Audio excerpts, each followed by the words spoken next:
সুপ্রিয় শিক্ষার্থী, আজকে আমি তোমাদের শেখাবো বৃত্তীয় গতির ক্ষেত্রে রৈখিক বেগ, কৌণিক বেগ এবং বৃত্তের একটা ব্যাসার্ধ দেওয়া আছে।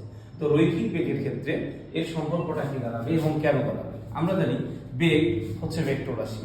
তো এক্ষেত্রে v equal to r omega, অর্থাৎ রৈখিক বেগের সম্পর্ক বৃত্তীয় গতির ক্ষেত্রে কৌণিক বেগের সাথে v equal to r omega. তো সেক্ষেত্রে ভেক্টর v হলে আর প্লাস হচ্ছে ওমেগা। যেহেতু এখানে v ভেক্টর রাশি, তাই ভেক্টর রাশিতে আসবে আর ক্রস ওমেগা ভেক্টর। এবার এই কৌণিক বেগের ক্ষেত্রে আমাদের দুটি এমসিকিউ আসে। কৌণিক বেগের একক কি?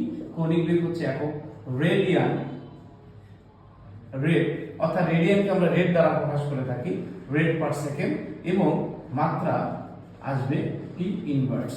এই ক্ষেত্রে পরীক্ষার হলে কৌণিক বেগের দুটো সমীকরণ থাকে, একটা হলো 2 পাই এবং বৃত্তের যে ঘুরতেছে এই ঘূর্ণনের একটা পর্যায়কাল থাকবে, সেটাকে বড় হাতের টি দ্বারা প্রকাশ করা হবে।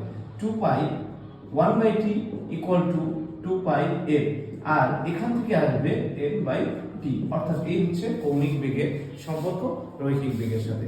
সবাইকে ধন্যবাদ।